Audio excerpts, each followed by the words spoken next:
Chef is here to share with us his very, I would think, short journey of 4 to 5 years and how he brought this restaurant up at the first place, how it started, how it came about. And obviously this year he had 2 awards, I think SME 500, which really is remarkable. And that's what struck me. So I approached him over the LinkedIn. I said, could you come and, be one of our speakers? So here he is today, and we want to be, we are very grateful and thankful for this short session. And I know it's Friday night, probably are expecting, with opening of 5 packs, it's going to be, as you say, full house, and, well done on that. Yeah, well done. Thank you. We won't delay you any further. So over to you. Any questions, guys, you can ask along the way as other people stream in, let them just join in. Yeah. Okay, over to you, Chef. Okay, thank you very much, Sabina. Okay, so my name, Chef Gero Di Maria, aka Chef Omar. Everyone knows me. So a little bit of background about myself. So I'm born in UK, London, with an Italian family, a large Italian family. So I used to spend my summers in Italy.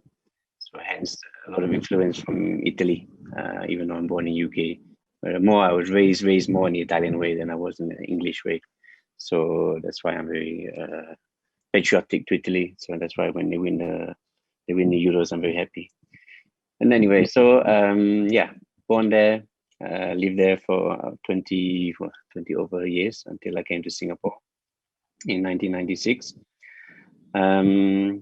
So when I first came here, working in Italian restaurants, still young at the time. Only later on in life, after I met my wife, then I became Muslim. And then I realized that the halal food in Singapore, there's not much. So I decided to contemplate and think, and I decided to open the Italian halal restaurant in Singapore in 2016, myself and my partner. So we embarked in that. So it was June of 2016, actually the month of Ramadan, we opened. So a good month to open. We didn't do any marketing or any advertising for the first 2 years. So I did things in a different way, I would say, when I opened the restaurant. So in budget wise and in terms of how I wanted to put my food across to the people in Singapore. So one thing, people always think that you need a lot of money to open a restaurant, which yes, it's true. You do need quite a bit of money to open. But sometimes if you have a strict budget, it's also better. Money can be good, money can be bad. That's how I see it. If you have lesser, you have to do your means. So a lot of the best entrepreneurs in the world, they start with really zero, really have a few dollars in your pocket before they start really making it big. Kind of the same for us. We just poured what we had into the restaurant, and then we started it from there. So what I did, basically, because I'm always from the kitchen side, I've been in Singapore for a long time. So I sourced all my kitchen equipment using mostly 80% of it was secondhand. I didn't buy brand new. So I saved at least 30 to 40,000 just on kitchen equipment. So buying all the chillers, ovens, all secondhand. Until today, I'm still using the same thing. So in 5 years, it still works. Of course, along those ways, we of course bought new ones and changed a few things. But that's it's good to have a tight budget sometimes when you start. It makes you think twice about just going out and just splurging and buying everything brand new. And then, in Singapore, restaurants open and close very fast. It's a very fickle market. You need to really do your research properly. So spending hundreds of thousands of dollars, on equipment and renovation and that, and then 6 months later you close, basically you're bankrupt. So I'm always a bit more, I like to keep the budget tight. And my wife is the accountant, so I get it from my wife otherwise. So so we did that. We spent as little as we could to open the restaurant. And then we didn't do any advertising for the first 2 years. I did no marketing. I didn't even have IG for the first 6 months. I only had Facebook. So a lot of people were saying, well, you dare to open a restaurant without having social media and doing spending loads of money on websites and stuff like that. I said no, I didn't do it. I wanted to do a bit more old school, where I let the food do the talking for the restaurant. So it's harder work, but in the end, you build up a very strong base, because my foundations, the customer base is very strong because it's word of mouth. Means that if someone comes to you and tells you, oh, you should go to this restaurant, if it's your family member or your friend, you would tend to do it because you trust the person. Whereas if you just boost everything on Facebook and IG, it's kind of, sometimes you can say fake, you're just seeing the hype, but is it really good? You go there and in the end, it's lousy. So I prefer to build up that base slowly. It takes more time. Patience, you need more patience. But I feel that the foundations of the customer base is stronger. And then only later on, we started to do advertising later on, after 2 years. Yeah. Even the website wasn't even, my wife even did the website ourselves. Lately, only we changed the website again. So sometimes people will always think that you need to spend a lot. I think the other way around. So I did it the other way around. And yeah, alhamdulillah, it worked. Now we are 5 years. So along the journey, of course, we did, I really focused on the food a lot. I really focused on the food because I wanted to be the first real Italian halal restaurant in Singapore. Authentic. The main word is authentic, to be true to Italian roots, not what you have on the market currently in fast food restaurants. And I'm not saying bad Pizza Hut and all these kind of things, but I wanted to be the real pizza. I wanted to be the real pasta. I want to make things fresh. And the halal market is huge now. We know that it's worth over $2 trillion by 2030, and it's growing year on year. It's growing in different sectors. So the market is there. Whether you want to go do it or not, really up to us. And the thing is about being halal is it's open to everyone. Anybody can eat in a restaurant, whether you be vegetarian, whether you're non-Muslim, whether you are Chinese, Italian. I have Italian customers. Everybody can eat in a restaurant. So that was our vision, to have multiple race and religion at the same table. That's what we really wanted to portray, and eating good, healthy, authentic Italian food. When we first started, you could only eat maybe halal food and maybe a few hotels and a few restaurants and cafes, but nothing to a certain standard. So that was my drive to open something really authentic. So during the years, of course, we expanded slowly in the business. So after 2016, we ran it for about a year and a half. And then 2017, I opened Cucina Italian Catering. So that's where we had the central kitchen at Woodlands. And then we started to do a lot of corporate customers wanting Italian food. So that was where, again, every office needs halal food. You will always have Muslim, you have different religion in each office. So naturally, they will always need to order halal food by default. And before we came on the market, eating Italian buffet was not really doable. That's what I found out. So eventually, that's why our corporate customers, we did very well for the first few years until COVID hit us last year. Of course, then catering all kind of shut down. So that is our second brand that we did. Of course, then we got recognition. I went to the Istana. I did the high tea for Halima, the president. Until now, she's become a regular customer. I see her every month. She'll always be at the restaurant. So that opened up more doors. And then we did NDP 2020, and I'm doing NDP 2021 next month. So we are in charge of the VIPs and VVIPs of all of the ministries. So we take care of all of that last year and this year. So that's the catering business. That's how we generated that. I didn't do it immediately because I wanted the team to be very strong. So it takes time to have the kitchen team has to be built up first before we start to launch other things. And then going through 2018, 2019, okay, quite steady business. That's when we started to do a little bit more marketing. Tailed off a little bit in 2019. And then 2020, when we went through COVID, obviously very tough times. A lot of restrictions. Obviously being closed for 2.5 months last year was not ideal, but actually blessing in disguise. If I look back on it now, it's a blessing in disguise. Naturally, the government helped a lot. If the government hadn't helped, I can tell you that 80 to 90% of F&B will close already by now, simply because restaurants operate with huge cash flows of money. So the cash that goes out of a restaurant every month is very, very high. Rental and labor cost. Labor cost is the highest. Secondly, rental, depending where you are, depending on what you do and about where you are in Singapore. So obviously the government helped out there, where it was good. And then once we opened post-COVID, the business changed a lot. It actually doubled.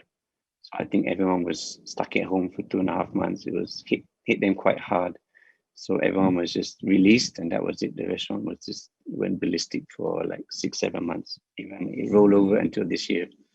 So again, a transformation of the business. I had to get more staff.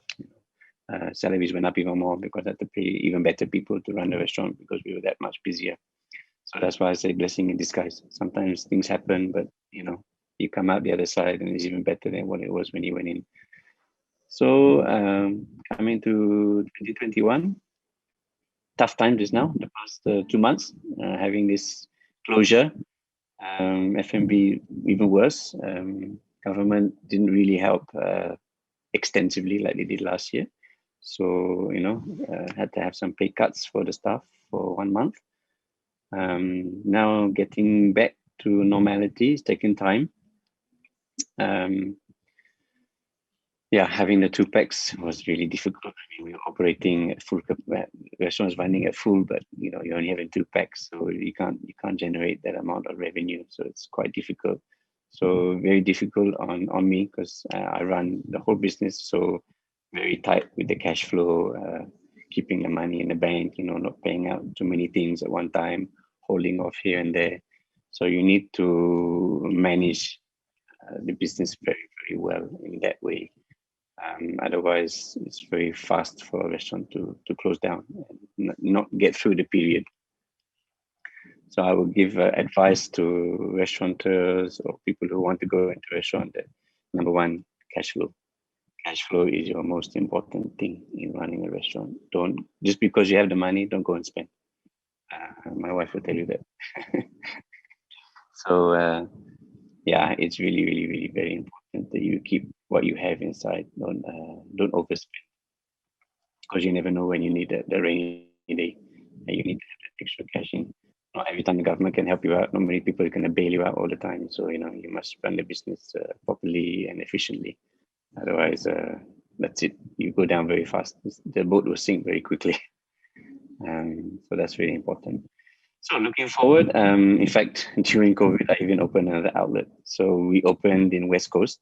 It's our new brand, which is called Chiosco Italiano, which is our franchise brand. Like I said, we are looking to franchise in Malaysia, Indonesia, and the Middle East. We're looking to franchise this brand, which is a street food, Italian street food, in the concept of kiosk. So counter service. We do our famous cheese wheel pasta, Parmesan cheese. Currently, it's in the restaurant and in the kiosk. And then we do different types of sandwiches, which are called cucizino, which is a bread from Rome that we developed here. So we make it ourselves. So it's a pocket of a triangle sandwich, and it's all filled together inside with hot fillings like pulled beef, meatballs, braised chicken, caponata for vegetarians. So it's a good product. So this is something that we are looking to franchise. We want to have halal eateries all over the world, starting with Asia. Even this brand can go even back into Europe, because like I said, halal doesn't mean, it means everybody can eat. So we are looking to franchisors later on in maybe 2022. We opened our first one first. It's only open for 3 months. I opened in March. So still very new, very fresh. Obviously, we want to open later on more next year. Hopefully, when the market all comes back fully on and fully up and running, and then we'll be looking to invest in those kind of things. So I want to keep the restaurant as the flagship. The restaurant will just be kept as one. I don't want to dilute the brand. I don't want to dilute the restaurant into others. I've learned through working in different companies that sometimes having one is better than having three or four, because restaurants can bleed in different areas. So you have to be very careful in that. So I prefer to do the kiosk option, which is maintaining staffing low, working from a central kitchen that can produce for 5 different kiosks, which makes business sense. And having a fully fledged restaurant as it runs, like I said, very high costs. So it's not really doable, because each time you have to come up with $300,000-400,000 to run restaurants otherwise. So the brand is going in that direction. Of course, you want to do again the catering and pick up with the corporate, hopefully maybe next year, once you all go back to your offices again. I know now you're stuck at home. So once we have that, I think the catering side will pick up again. Looking to go into do more weddings as well, Malay weddings, that kind of thing. Now weddings have to be done in ballrooms. They can no longer be done, and under the void decks. So another opportunity to go into weddings more, to do our live stations and so forth. So the Cucina brand can diversify itself into different things. Even now during COVID, during the lockdowns, the business has to change very fast. So from the first lockdown last year, of course, we were pretty much online anyway. But of course, you just push everything to be online immediately and really boost everything online more. So that one, we did our island-wide deliveries, which worked very well last year. Last year was in Ramadan as well, so that kind of helped that we did Ramadan deliveries. And then this year, although I do island-wide deliveries on Odol, that one really picked up very, very well. So we did a lot of online sales. So you have to be very fluid in F&B. You cannot just stick to one thing. You cannot just focus on one thing, because if your eggs are all in one basket and something happens, then you'll be stuck. So you need to be very fluid in that, and then you have options to do other things. So this year, what I did was I immediately launched fresh pasta and fresh sauces online. So I did videos, IG videos. You can go to my IG, you can see all the videos I did in my own house. I didn't do it in a restaurant, so I wanted to show to our audience that I give you fresh pasta and I give you fresh sauce. Within 5 minutes, you have a fresh dinner, Cucina standard in your home. So I launched with 5 different sauces and 3 fresh pasta, gnocchi and the squiding and the egg kita, which is kind of a spaghetti. So that did very well. So we're looking on pushing that more online now. Even when lockdown, it stopped now, but we're looking to do more online sales and e-commerce and that kind of thing, because I want the brand Cucina to also be a little bit have a deli side where we can produce our own sauces, fresh pasta, and later on other things as well. So in the halal community, you don't have that currently. Even if I one day, maybe I can put a sauce or pasta inside the supermarket as well.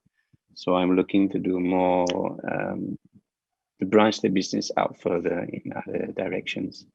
So Cucina will be a whole, like a Cucina group and Cucina world, or we're going to call it Cucina world, that we have all different diversities where we can do catering, we can do the restaurant, we can do the kiosks, we can do corporate, we can do weddings, and then you can do your own things at home buying our produce.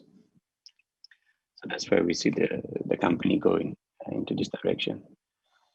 So yeah, if you have any questions, or you want to ask me anything, if there's some things I missed out, go ahead and ask me. Any questions so far from anybody? So anyone? If you're shy, you could just enter in the chat. Yeah, enter whatever you want to ask me. So far. I just like the way you started the business. I think rather than going on an advertising spree, building the business with a strong foundation, understanding the client base. I like the way you started the business. I think that's the right way forward. Thank you. Yeah, it's a bit different. I mean, nowadays, I think people will be quite scared to do that, to really let your food do the talking, let your product do the talking. You have that risk. But if you have the belief and you know that your product is there, for me, it was a bit different, because Italian food is kind of a no-brainer. Everybody likes Italian food. I Nobody love doesn't like. Italian food. Yes, There's no love one that doesn't Italian like a food. pasta or pizza or pasta. So Uh-huh. it's kind of different. So you need to choose what you're doing very carefully as well. Obviously, Mhm. I don't really believe in fusion. It's not I don't really like fusion because I feel that when you build something, it should be really natural. Mhm. So that's why I stick authentically to Italian food. I don't diversify. I don't think that, if people ask me, can you change the flavor to make it a bit more Asian, or can you make it a bit more spicy because the Malay one? I say no. I said, this is how it is. If you want to add something to it. And by the way, I ban chili sauce. Chili sauce is banned in my restaurant. You don't have chili sauce. Okay, just for your info, you don't have chili sauce. You only have our homemade Italian arrabbiata sauce. You want spicy, I give you spicy, but I don't allow. Even people try and bring in the chili sauce, I ask them to go out of the restaurant. Wow. Sensei, So, you just kill the pasta. yeah, so I'm very Chef, I'm very there is a strict in that. question. Somebody is asking approximate cost of your franchise, something. We're looking. It depends on the market. Of course, each market will have to buy not just one franchise, or maybe maybe three or five. But one franchise is around 40 to 45,000 US for one franchise. That's around there. So we've done all of the background. We've done together with FT Consulting. It's been in the program since 2017, actually. Because it's been a long time. It's been 2 years in the making, 3 years in the making. Okay. So we've done all of the consulting with FT. So we've done all the manuals, and we've done all of our homework. Everything's ready to be franchised. So of course, it was just opening the first outlet, which we've done, which is still very, very new. So obviously, we're not ready yet I want to define the food currently, because the menu that we've done, I want to tweak it here and there. So once a franchisor wants to come on board, we have people in Indonesia already waiting. So me and my partner, we're just waiting first. I want to let the business run for at least 8 months, at least 8-9 months, get the French, and then from there go into the franchise. We've registered the brand. We've trademarked the name in Indonesia, Middle East. We're looking more to Middle East and Indonesia actually for the brand. Okay. Hope that answers the question for Siri. I think he asked Kumar asked a question earlier. Yes, it surely does, because Mysore is a place where a lot of halal foods also are there. That's the reason. But Italian is very different here, because Mysore is mostly predominantly occupied by Muslim, and here halal food is a natural brand here. But then when talking about Italian, yes, of course, the young generation likes Italian types. Macaroni, pastas. Yeah, that's right. And it's very important to get the children. Very, very important, because the children bring the parents. Yeah. So I take care of the children in the restaurant. I take care of them. I they think eat the Sabina same. can agree to that as well. So, I mean, we all have children, so I get really lovely comments from parents. They say the children don't eat when they go out. They're very picky, but when they come to the restaurant, they finish the whole plate of pasta, or they finish the whole pizza. Wow. So for me, that's the biggest compliment. So I'm happy that I tell the parents that we give them the same food that what you're eating. It's just a smaller portion. So children don't lie. They know what is good and what is not good. They can taste when you can taste the artificial sometimes in sauces, and sugar levels and salt levels are very high in processed foods and what you buy in the supermarket. So that's why I want to enhance that, and the children, of course, eat healthily, definitely. So it's very important. That's amazing. Children are happy, the parents are happy, so the parents will come more often to the restaurant. So that's fine. Yeah, they'll be like, I want to head to that Italian restaurant again. Yeah, they always tell me, the children always tell me, I want to go to Cucina. Then the parents, we can't go to Cucina every week, Okay, so you got to do something about that kind of crowd too. Then you got to, identify them as some kind of your loyal or regular customers. Yeah. It's very important. It's very important. Yeah. And that's maybe why Chef, you want to share with us also about this year, your awards and how that came about. Yeah, Yeah. it was last year. SME emailed me, said that I had won the award. So I was quite surprised. I was like, okay, I didn't expect to win SME in the first 4 years of operating the business. So yeah, I was happy and very honored actually to have the award. Obviously, not a lot of, you don't always have that. Maybe it was something to do with what I work closely with the government. Maybe I have ministers dining at the restaurants quite often. Like I said, President Halima, I can consider as my regular customer now. So it's nice. It's nice. It's good that all of your hard work and sacrifice pays off in the first few years. First 6 months, of course, is huge sacrifice. I didn't have an off day for first 6 months of the restaurant was operating. Lost weight, stress. Of course, I have a very strong family. My wife and my 2 children. They understood what I had to do to launch the restaurant, to get up and running, to make it viable. I mean, there was everything that you have is in that. So you have to, when you build a restaurant, when you build any business from zero, of course it's happy to get the recognition later on. I wouldn't say that I'm super successful. Maybe still in working, it's still in the process. But alhamdulillah, it's getting there slowly. Important, we stay humble in business. Yeah, you get a lot of up and down, definitely. It's a yo-yo effect, but you have to stay the course, know what you're doing, believe in yourself, believe in the product that you're doing, and be honest. You have to be very honest nowadays with your customers. No point cheating your customer, and no point trying to sell this product at a ridiculously expensive price when the value is not there. So it's something that you have to really take care of the business in that sense, and being very open and transparent with your customers. So that was something that I was I did with all of my customers. In fact, I talk to them, I go around the tables and interact, because I feel that customers nowadays, they want to have an interaction with the restaurant. It's nice to go to a restaurant and it become like a little bit of your home. You feel that you're at home when you go there. So my staff, I want them to be trained in a way that you can talk to the customers. Even now my manager is doing a very good job there. She's very good at PR. And you need to make the customer feel happy and feel at home. When you have that connection, it doesn't go away. You will always go back to the restaurant and think, where do I want to go today? I say, okay, let's go and see chef. Let's go there. So I have a lot of regulars having that connection with us. So that's why I didn't want to do the advertising at the start.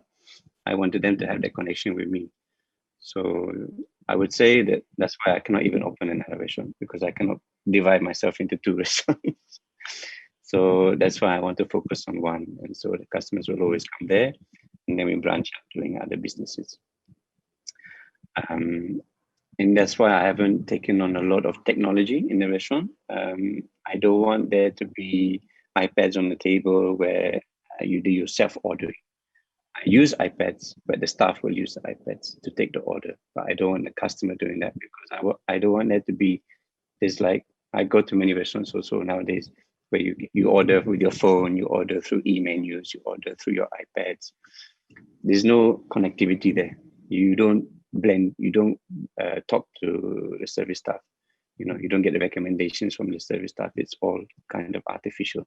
So I don't want that. The technology can be on the back end of the restaurant. I don't want it to be at the front end of the restaurant. So I don't want the customers to interact with that too much. And I hate to have menus on my handphone anyway, because you cannot see half the menu because it's so bloody small. So it's ridiculous. So that's my point, that I want to have interaction with the customers, with the staff as well at the same time. So yeah, that's how I built up the business and how I built up the restaurant in a way. I think it was really very genuine and authentic, like the way you want to interact with the customers that come. I think that is a very valid point that a lot of the business owners can hopefully adopt, and not wanting to just completely go towards technology, and having zero interaction with the customers. They just eat and they go, and you don't really, and maybe at the end, and then they'll come and ask you, oh, could you fill in a Google form for us? But that doesn't feel genuine in a sense. Yeah, I think that's just one of the I experiences that I agree. had. I mean, Yeah. I dine out a lot, Mm-hmm. and there's not one restaurant I could say that, oh, I enjoy going there because of this It's person or that, or yeah. have an interaction with the Mm-hmm. restaurant. I go there, okay, the food is okay, it's good, so I go there and eat. But it's just it's a transaction. You go in, Yeah. you eat, and you leave. Feels transactional. Yeah, Exactly. so I don't want that to have that feeling. Mm-hmm. I want the cucina to have that homely feeling to it, that you feel Mm-hmm. that you are attached some way. Yeah. So in this modern, 2021, it's important nowadays that we have some interaction, and not everything is IT, and you need some human, Very Yeah, let's true. human touch, human sense Yeah, already. which is old school Italian restaurant. You go to a trattoria in Italy, you have that old school touch. The grandmothers in the kitchen. So I'm kind of that old fashioned kind of type. I think Yeah. that you have the interaction that you have in Italy. It's important. It's important to stick to And the I remember, roots. yeah, when I visited you some years back, we had a conversation. You say it's an open concept kitchen. Is that still valid? Where people can actually Still see open. what you cook and how you cook? Yeah, because I want to keep it open. So yeah, it's open. We did a small renovation to the kitchen, but it's still the same. The restaurant had a minor upgrade this past 6 months, so we made it Wow. look a bit nicer. So the kitchen is still the same. Still open concept because I want everyone to see what we do. Mm-hmm. Yeah, even when we do the cheese wheel, because we bring the cheese wheel to the customers. So I bring it in front of you. I cook the cheese, the pasta in front of you at your table. So of course wow. they like that. They like to see that. They get the interaction with me. And then I talked about the dish itself, and then of course it goes on IG, video, and Definitely. everything else. Yeah. So your customers basically speak on your behalf. You don't really Mm-hmm. need to. You do the cooking, the food does the talking, the customers will do, talking The as writing. well. You hit it on the head. That's my advertisement there. So Yeah. for us, we have to make sure that we do a good job. The Mm-hmm. standard is very high and it's maintained. Maybe, for you are absolutely right. I think for Italian food, it's either authentic or, you just lose the whole thing out of it. So, Yeah. totally agree. Some things just cannot be automated, as in a sense of, you can't automate your customer experience, right? Correct. Mm-hmm. As you say, the iPad is there, but it's not for them to be ordering, but for your staff to make their job more efficient, and things like that. Yeah. But you're right, maybe I have had the one experience of and even my kids ask me, like, so we have gone to this French halal restaurant, and the lady was sitting there and she was just like standing there with nothing in her hands, and she took our order. And it was such a length order. I have 4 kids plus 2 of us, it's 6 of us. Okay, I think just to remember all our drinks was quite a challenge.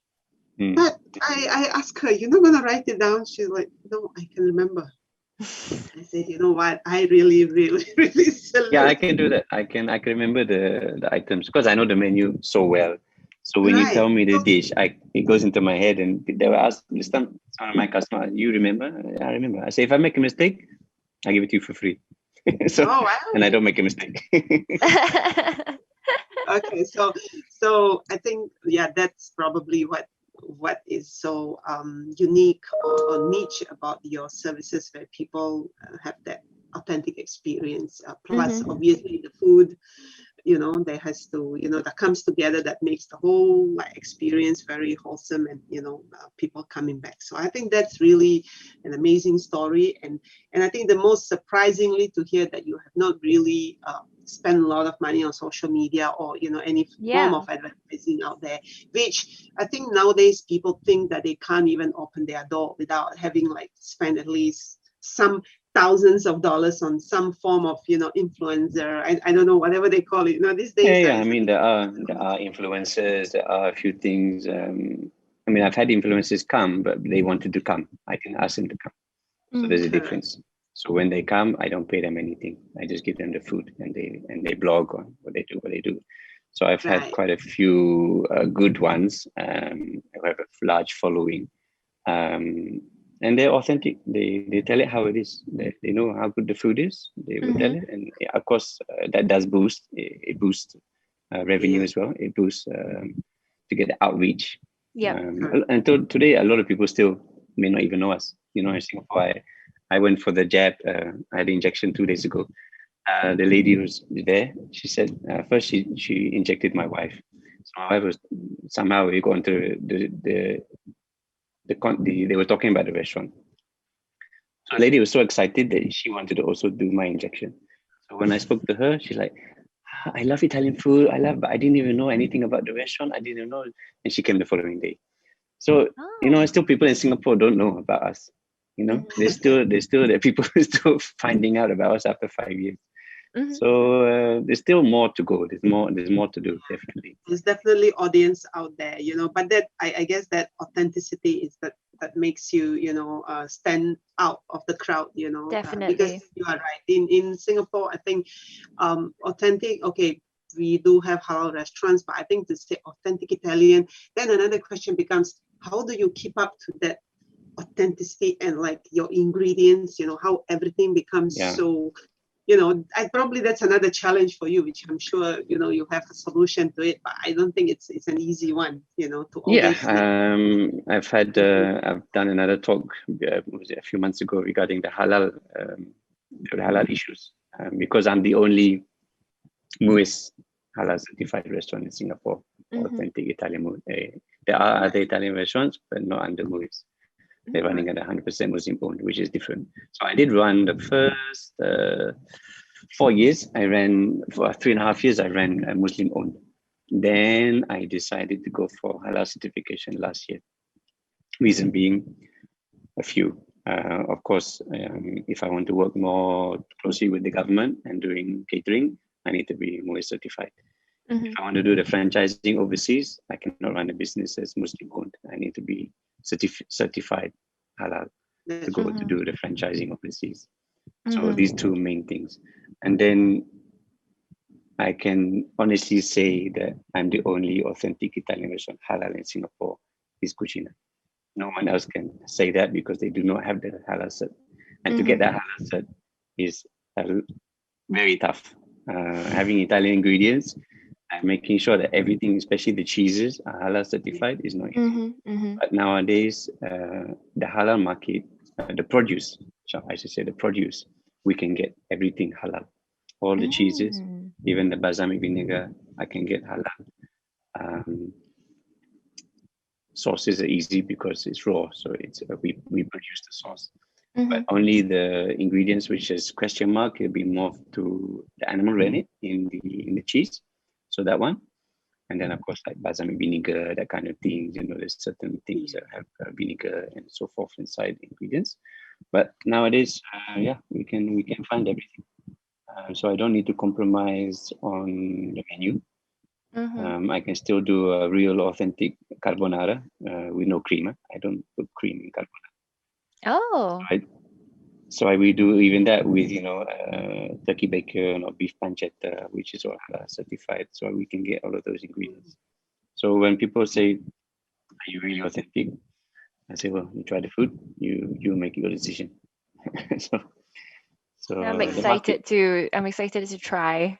Yeah. There you go. Well, next week perhaps. Maybe I'll just find a day There for you go. dinner. So when you go down to the restaurant, please make sure to tell chef, Yeah. Message me first. Yeah, sure, I will. I'm not always around. And nowadays, I'm not always around. Now I can relax a bit. Now I can relax a bit after. Okay. My staff in the kitchen, there's a very good team inside, so I don't need to always be there all the time. My head chef is very, very good. So, great. I have good staff currently as well, which is another big headache in F&B to get good staff and the high turnover and all that kind of thing. That was always what I was skeptical about when opening a restaurant. I always put it off and put it off and put it off, and they asked me, "Why are you putting it off?" I said, "Because I know the main thing, the headache that I will have with staff." The biggest headache I will have is with staff. And true enough, it did happen. I mean, I went through I went through crazy days. I was only one inside. I was one inside the kitchen on a Friday night, full house, only me inside with a part-timer. Wow. I ran the whole restaurant by myself. That sounds like a Gordon Ramsay's kitchen. Yeah. So staff can leave you and they don't care. So Wow. lots of things happened in the past 4 years. So sacrifice is crazy. The amount of things that I've done for the restaurant. Yeah, And here But, you are. And here I am. So you go through it, you learn, you get better. It's amazing, and that's why when I read your story, I thought something great to listen to the full journey of it. And I'm sure there's more to this, but if there's for those who are in Singapore, do head down to you are in Next, right? Your restaurant no, it's not Next, it's the Kinex. Kinex. That's in Kinex. Paya Lebar, right? Yes, correct. Okay. Yep. Okay, Yep. great. Yeah. So we'll be there for another few more years, I think. Okay. Okay. So those in Singapore, head down. For those who are elsewhere, you can buy a franchise. Yes. By next year, you can buy the franchise. Yeah. Do you guys have any questions further, or else we'll let Chef go? I think he must be a very busy Friday night. Yep, he must be open geared for up for so 5 packs can dine in one table. We also had a number of cases increase with that, which is also another trend, but hopefully it stabilizes. Well, hopefully now it will settle down. Obviously now the F&B, we will have to be vaccinated. Yes. So that's priority number one. So all the staff are being vaccinated currently. Like I said, I just had my second jab. So then every fortnightly we have to do our testing. So there'll be a supervisor in the restaurant to do the testing every 2 weeks. So we have our kits already. Our government has produced the kits for us. So we have the kits and we do self-testing. Oh, okay. And then I have a supervisor. They have to have in each outlet. We have to have 2 people inside that will supervise when we do the testing itself, and then we send it online. Yeah, so that has to be done fortnightly for the foreseeable future. I don't know when that will stop. So we have more and more things to do. Yeah, definitely. But it's good, at least because I don't want to go through any more lockdowns. I don't want to go through any more closures and restrictions and throttling the restaurant. They're throttling it when they need to back. You want to do it, but you can't. It's being throttled. So we need to go back to normality and get things done. And we cannot keep killing the businesses. Because eventually a lot of restaurants will close down. There's no two ways about it. Singapore has done really in a remarkable job in terms of all the trying to keep things together. I mean, besides 1 or 2 who are just mischievous, but I think government has done great effort in definitely. I mean, one thing that lucky that we are in Singapore. Europe is much worse. Europe is in quite a bad shape right now. These guys are just they are basically don't take it seriously. You go to Italy, people say, it's nothing, don't worry. That's the mentality. So it's very different. It's very different. In Singapore, we follow rules. We follow what the government says. We follow. In Italy, in Europe, in London, they don't care. It's like it's okay. Especially Italy. I'm already traveling. They don't care about vaccination, and all of those different. And when we speak to them, it's like, why are you wearing mask? I'm like, okay, I got used to it. If I take it off, I feel uncomfortable. Maybe that's, we come to that stage, even my 4-year-old walking out is like, where's my mask? So come to it's become automatic. We became automatic in that respect because we care for ourselves. We should care for people, and help one another to basically lower down the cases. And so I mean, it is the new normal, but I think better than some months or even better than last year. Once businesses open, people start moving, people start, you have foot traffic coming to the malls is a different story altogether. So we just hope to keep that way. So, So if there are no further questions from any of our other guests, we'll let Chef know. And we are very, very thankful for this session of sharing. Yes, thank you, Chef. You're very welcome. My pleasure. I enjoy sharing. But I think knowing your customers and connecting to them in that authentic way, it's actually for any industry, especially given this situation we are in right now, where we have not seen some of our customers for 1.5 years, So how do you keep that connection going, and how do you keep yourself authentic? I don't think that it's really an easy task, but I think something to learn from there. As you said, you come around the table, you talk to them, you create that experience. So different for different businesses, but I think for all of us to learn something from this. Absolutely. Are there any other questions from any of our guests? Otherwise, you can always revisit this session on our it will be a recorded session. Vijay or anybody from the other side? One thing I would just say, the main word that I would use in running any business, I would say, is consistency. You need to be very, very, very consistent. That is what I really focus on with my kitchen staff and my boys. That's one thing I do not let slip, is consistency of the food. So it goes with any business, that you always need to be very consistent in what you're doing. The customers are always demanding. They always want more. So you need to be able there to manage it. And F&B more so, restaurants close. No other reason that, consistency goes out the window. You think you've made it big, your restaurant sales are good, and then you start to slack. And it goes down, down, and you cannot pull it back. But for you to pull that back is virtually impossible. Once people we're not happy with your service and your food already, they're not coming back. So once you have that too many, then it's gone case, and it's very, very difficult. So one thing I emphasize from day one is consistency. Agreed. And the worst still, they give you the bad review, and then there it goes, And so social media, while it's good, it's got its benefits, but it also has this. And we also noted that at least, not exactly my generation, I'm quite old, but I think the younger generation, Dion should agree. The first thing they look at the restaurant now, they say, let me look at the rating. What do people say? So it's true. It's true. I will look at the ratings first, before I patronize a restaurant. I'll just see, 3.8. That's not too bad. We can try it out. So for us, we are still, I would say, very good after 5 years. I'm still 5-star. I'm still 5-star on Facebook. Wow. Google, I'm about 4.3, 4.4. I would. Yeah. I already intended to hit down, so definitely going there. So I make sure the customers nowadays, I make sure one thing is strong, our Google. I make sure it's strong. That one I focus on. I focus on Google. I think Facebook, that's... Facebook is getting worse, to be honest. That's fine. You're looking good on Google, so that's okay. People usually look at Google. Google is important, really good, because everyone goes to Google first. You will Google the restaurant.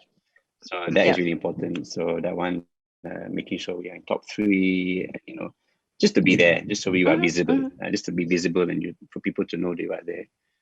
So that one is important. And then when they come, and then it's up to us to do the job. So, have to be consistent, really consistent. Yeah, nice advice. I think the rest of our guests would have to agree. And yes, so thank you so much, Chef. We really, really enjoyed this sharing, as I said, in You're welcome. Sort of spontaneous, but I think a lot of good sharing and a lot of learning for all of us. So we're glad to have you, and best of luck. We hope to see better things ahead and see more of your stores, whatever you call them, kiosks popping out here and there. So, yeah. And wishing you the best of luck with your overseas franchising. Thank you. Thank you. Appreciate it. All the best. So if there's nothing Thank you, guys. Thank you for having me. Thank you for having the sharing session. Thank you. All right. You take care. We'll see you. I'll see you again. I'll see you soon at the restaurant. Yes, we should. Okay. See you soon. And I'll do your catering as well. Thank you. Yes, we can't wait to be back to office. Yeah. All right. Thank you, guys. Yeah.